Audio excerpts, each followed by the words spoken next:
और महाकुंभ के शुभारंभ की तारीख नजदीक आ रही है। लोगों का उत्साह बढ़ता जा रहा है। हर कोई अपने तरीके से इस महाकुंभ के पर्व को मनाना चाहता है। यही कारण है कि प्रदेश के मुखिया योगी आदित्यनाथ की इस आयोजन पर पैनी नजर है, जिससे किसी भी श्रद्धालु को परेशानी का सामना ना करना पड़े। महाकुंभ की तैयारियों का जायजा लेने सीएम योगी प्रयागराज में है। महाकुंभ में अमृत स्नान के शुभारंभ में अब केवल 3 दिन शेष हैं। सदी के इस महामेले में पहुंचे साधु संत, महंत, सन्यासियों और श्रद्धालुओं का उत्साह देखने लायक है। तीर्थराज प्रयाग का हर कोना कुंभमय हो चुका है, क्योंकि शहर की हर राह पर उमड़ रहा है लोगों का रेला। संगम तट पर बसी कुंभ नगरी की ओर ही जा रहा है। इसकी भव्य छवि साधु संतों के अखाड़ों की पेशवाई में दिखती है।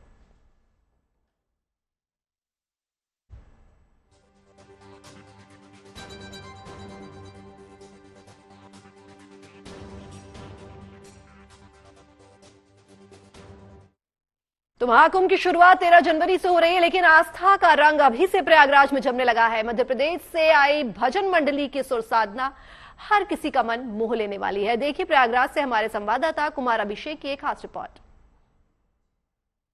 कुंभ के रंग भी अजीब हैं। साधु संत महात्मा पूरे देश के कोने कोने से यहाँ पहुंच रहे हैं। साथ साथ भजन मंडली भी है, भजन गाने वालों की टोली भी है, जो इस पूरे कुंभ में घूम घूम कर कुंभ का भजन और भगवत भजन कर रही है।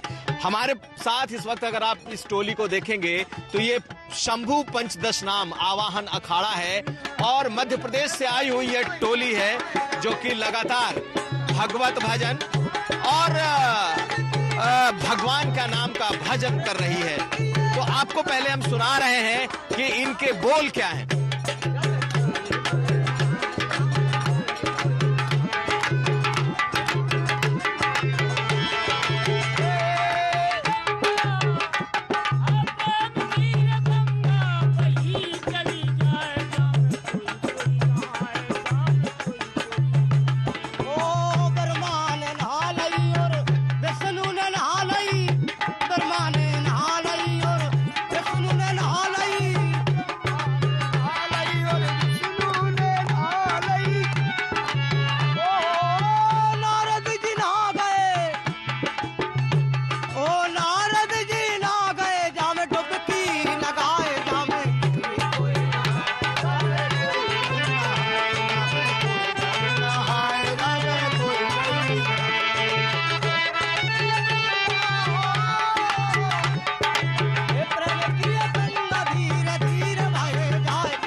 प्रेम की ये गंगा बही बही जाए, इसमें कोई कोई नहाए। इस धुन के साथ इस तरह की मंडली आपको दिखाई देगी। महाराज, आप लोग कहाँ से आए हैं? शिवपुरी जिला है साहब, शिवपुरी जिला। और ये भजन, और ये भजन क्या है और क्या इसी तरीके का भजन करेंगे? ये प्रयागराज धाम में आनंद की लहर बह रही है, उसी खुशी में ये राम भजन चल रहा है।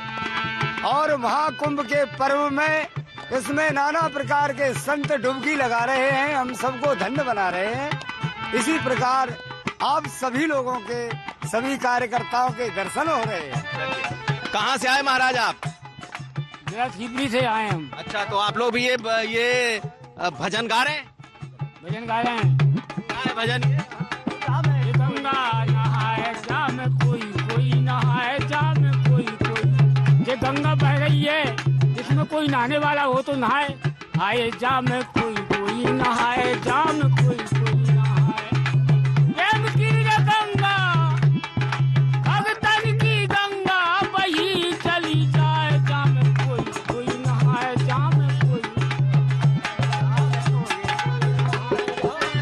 तन किए गंगा, बही बही जाए शाम कोई कोई नहाए। कितने भजन हैं आप लोगों के पास गाने के लिए जो पूरे महीने गाएंगे? पूरे महीना गाएंगे। और कितने भजन आप लोगों के पास होंगे? बहुत भजन है, भजन अनेक है। बढ़िया, एक और सुनाइए।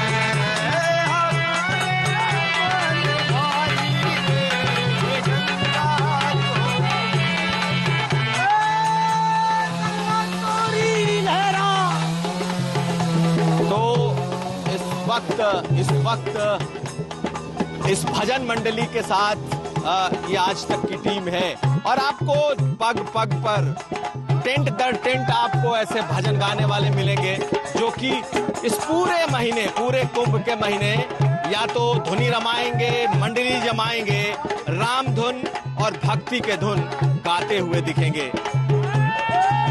उदय गुप्ता के साथ कुमार अभिषेक, कुंभ क्षेत्र। प्रयागराज नगरी जितनी खूबसूरत इन दिनों नजर आ रही है, उतना ही पुराना इस शहर का आध्यात्मिक महत्व भी है। त्रिवेणी के तट से हमारे संवाददाता संजय शर्मा आपको बता रहे हैं कि प्रयागराज शहर से जुड़ी कितनी कहानियां हैं। तीर्थराज प्रयाग की संगम नगरी में गंगा, यमुना, सरस्वती की इस त्रिवेणी धारा पर कुंभ की महाधारा बरस रही है, यानी वो अमृत बरस रहा है, जिस अमृत की तलाश में देव दनुज किन्नर नर श्रेणी सादर मज्जहि सकल त्रिवेणी, यानी उस त्रिवेणी में महाकुंभ के योग पर लोग यहाँ इकट्ठा हुए हैं। यानी गंगा और यमुना की रेती पर ऋषियों, मुनियों और श्रद्धालुओं का एक अलग धार, एक अलग आयाम है, एक अलग समुद्र लहरा रहा है, जिसे देखकर श्री रामचंद्र जी ने भी जब यहाँ से गंगा पार हो रहे थे तो इस संगम को दिखाते हुए उन्होंने कहा था, को कही सकही प्रयाग प्रभाऊ, कलुष पुंज कुंजर मृगराऊ। यानी प्रयाग की महिमा कौन बखान सकता है। ये ऐसा है, पापों के हाथी, पापों का अगर कोई हाथी हो उसको नष्ट करने के लिए जैसे पुण्य का मृगराज यानी सिंह उपस्थित हो जाए, कलुष पुंज कुंजर मृगराऊ, तो ऐसे प्रयाग की महिमा का बखान रामचंद्र जी ने स्वयं किया है। उन्होंने ये सीता को ये बताते हुए कहा कि ये तीर्थराज प्रयाग का सिंहासन ये संगम है, संगम सिंहासन है और अक्षय वट उस पर लगा हुआ छत्र है। गंगा और यमुना की तरंगें चमर के समान हैं, यानी कहीं सफेद कहीं सांवली, ऐसे जैसे चमर के बाल होते हैं वो चमर है। और ऐसे में इस कुंभ की महिमा बखानते हुए सिर्फ यही कहा जा सकता है कि जिन 12 जगहों पर कुंभ रखा गया उसमें 4 जगह पृथ्वी पर हैं, जिसमें प्रयाग की महिमा सबसे ज्यादा इसलिए है कि कहते हैं प्रयाग जहां गंगा और यमुना का संगम तो दिखाई देता है, सरस्वती प्रकट होती है, सरस्वती को प्रकटाना पड़ता है। और ये कुंभ के समय होता है जिस समय ऋषि मुनि तपस्वी यहाँ आकर मंथन करते हैं ज्ञान का, वैराग्य का, ज्ञान का, वैराग्य का, आध्यात्म का, संगीत का, कला का, हर तरह का मंथन होता है। उस मंथन से जो अमृत निकलता है वो अमृत सरस्वती त्रिवेणी है। सरस्वती मतलब ज्ञान, वो ज्ञान का अमृत निकलता है। और ये सरस्वती संगम त्रिवेणी का नाम सार्थक कुंभ के समय होता है, जिस समय सरस्वती भी यही प्रकट होती है। और एक धवल उजली या कुंदेन्दु तुषार हार धवला या शुभ्र वस्त्रावृता, तो ऐसे संगम में उपस्थित होने के लिए, इस कुंभ के लिए लोग यहाँ दुनिया भर के कोने कोने से आते हैं। सबकी एक ही इच्छा होती है कि उस अमृत कलश से छलकने वाले कुंभ अमृत की एक